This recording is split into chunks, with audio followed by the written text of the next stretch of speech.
2028ರ ಚುನಾವಣೆ ಈಗಲೇ ದಳಪತಿಗಳು ರಣತಂತ್ರ ರೂಪಿಸುತ್ತಿದ್ದಾರೆ. ಜೆಡಿಎಸ್ ಹಳೆ ಮೈಸೂರು ಭಾಗದ ಪಕ್ಷ ಎಂಬ ಹಣೆಪಟ್ಟಿ. 2028ರ ಚುನಾವಣೆಗೆ ಈಗಲೇ ರಣತಂತ್ರ ರೂಪಿಸುತ್ತಿದ್ದಾರೆ ದಳಪತಿಗಳು. ಜೆಡಿಎಸ್ ಹಳೆ ಮೈಸೂರು ಭಾಗದ ಪಕ್ಷ ಎಂಬ ಹಣೆಪಟ್ಟಿ ಇಮೇಜ್ನಿಂದ ಹೊರಬರಲು ಈಗ ಕುಮಾರಸ್ವಾಮಿ ಪ್ಲಾನ್ ಮಾಡಿದ್ದಾರೆ.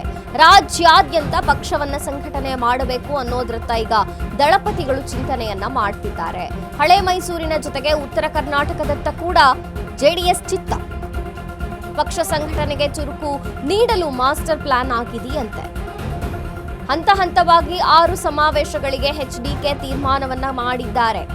ನಾಡಿದ್ದು ವಿಜಯಪುರದಲ್ಲಿ ಜೆಡಿಎಸ್ ಬೃಹತ್ ಸಮಾವೇಶ.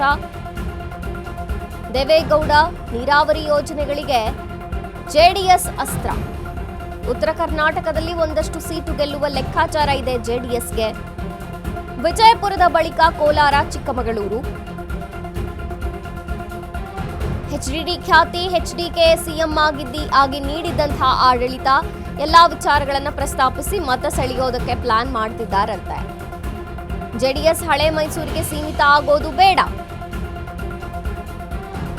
ಉತ್ತರ ಕರ್ನಾಟಕದಲ್ಲಿ ಜೆಡಿಎಸ್ ಪಕ್ಷ ಅಸ್ತಿತ್ವಕ್ಕೆ ಬರಬೇಕು. ಹೀಗಾಗಿ ಹಂತ ಹಂತವಾಗಿ ಉತ್ತರ ಕರ್ನಾಟಕವನ್ನು ಟಾರ್ಗೆಟ್ ಮಾಡ್ತಿದ್ದಾರೆ.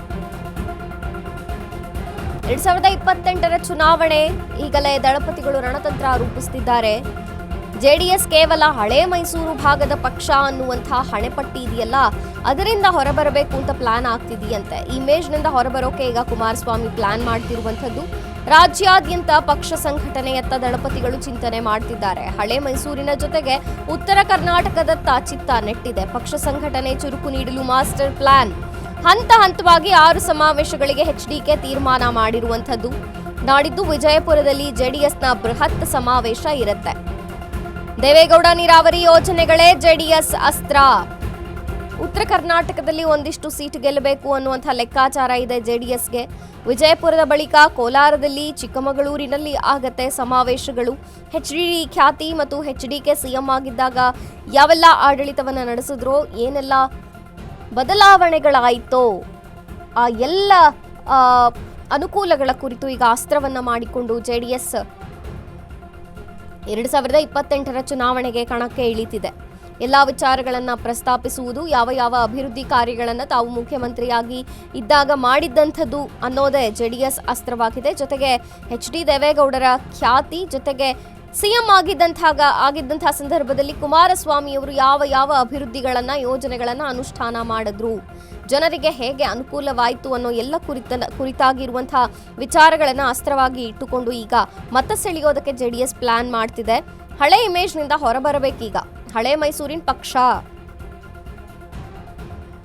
ಜೆಡಿಎಸ್ ಅನ್ನುವಂಥದ್ದೇನಿತ್ತು, ಆ ಒಂದು ಯೋಚನೆಯಿಂದ, ಆ ಒಂದು ಜನರ ವಿಚಾರದಿಂದ ಹೊರಬರಬೇಕಿದೆ. ಯಾಕಂದ್ರೆ ಜನರ ಮನಸ್ಸಿನಲ್ಲಿ ಕುತ್ಕೊಂಡ್ಬಿಟ್ಟಿದೆ ಜೆಡಿಎಸ್ ಅಂದ್ರೆ ಇದು ಹಳೆ ಮೈಸೂರು ಭಾಗದ ಪಕ್ಷ, ಇದಕ್ಕೆ ಮಾತ್ರ ಸೀಮಿತ ಅನ್ನುವಂಥ ರೀತಿಯಲ್ಲಿ. ಹಾಗಾಗಿ ಆ ಇಮೇಜ್ನಿಂದ ಹೊರಬರಕ್ಕೆ ರಾಜ್ಯಾದ್ಯಂತ ಜೆಡಿಎಸ್ 6 ಸಮಾವೇಶಗಳನ್ನು ಹಮ್ಮಿಕೊಳ್ತಿದೆ. ಬೃಹತ್ ಸಮಾವೇಶ ನಾಡಿದ್ದು ವಿಜಯಪುರದಲ್ಲಿದೆ.